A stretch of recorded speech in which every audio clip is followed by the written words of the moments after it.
These are the seeds being planted that Goku is going down the road of an angel, Whis, and Vegeta is going on his own path, but it's more like the path of a god, like Beerus. This has never been more transparent than right now. It starts off with Goku a few months after the fight with Moro training back on Whis' planet, and now Goku's mastered Ultra Instinct, so he's automatically above Vegeta in Whis' eyes. So he's trying to catch the Oracle Fish because apparently Whis has to give him some vitamins. Vegeta looks over confused, thinking, how can this fish get insomnia? Apparently though, what this means, and this is slight foreshadowing, only very slightly though, Whis goes on to say that whenever the Oracle Fish gets insomnia and can't sleep, it is a sign of bad things to come. It is a bad omen for the future, and that is going to be setting up the villains or the bad things that happen going into this arc. The setup in this chapter and the world building around it, Dragon Ball has never done it quite this well, or even on a level of universal scale. You have the lower class of Universe 7 barely scraping by, and we've never seen that before in DBZ. These guys have to steal and do all sorts of shady business practices. It's really an interesting look at the world that this series is based in.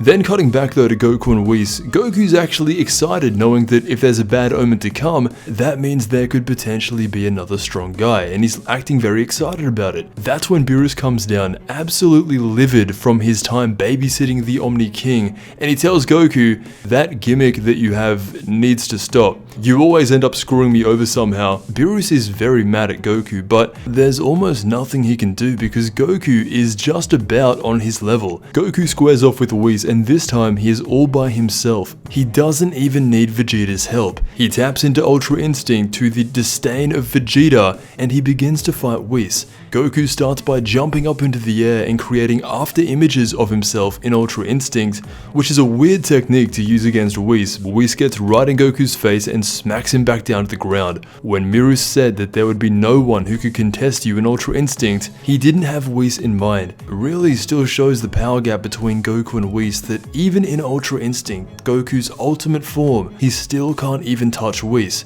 The level of Ultra Instinct that Goku is at right now, it's only like 1%. There's still a long way to go here. Whis even goes on to say that just because you've mastered Ultra Instinct, this is only the beginning. So Goku, when you compare him to the other angels, he is at the bottom. So that's where Goku's at, but this entire time, Vegeta's been sitting in the background along with Beerus, and they've just been watching. Very unlike Vegeta, he asks Beerus if Whis is using Ultra Instinct against Ultra Instinct Goku, and Beerus basically confirms something that we've all known for a little while here.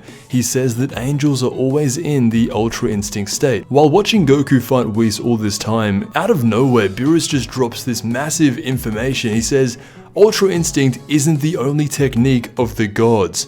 Ultra Instinct is just the angel's specialty, but the gods of destruction have many techniques that they can use. Ultra Instinct is just the one that the angels favor because I guess they're born into it, but the gods of destruction have their own techniques. And this is brand new. The entire time we just thought that Beerus was a loser and couldn't master Ultra Instinct while Goku could, but apparently he still has reason to be somewhat cocky. He's got two hands behind his head right now, and whatever these techniques are, it's kind of similar to when Vegeta went off to Yardrat and did the opposite of what Goku did. This is extending off from that here, but instead of the Yardrats, it's Beerus, and we know how much Vegeta respects Beerus.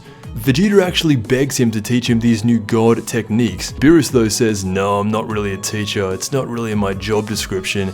Anyway, I'm gonna go exercise to wake myself up. If you see anything you like, feel free to steal it. That's when Vegeta goes off and follows Beerus. That's just one little segment, but probably the most interesting thing that came out of the latest chapter of Dragon Ball Super, aside from the whole new arc setup. Goku is Whis, and Vegeta is Beerus. That is what's happening. I want to thank you so much for watching, and I'll see you in the next Dragon Ball video.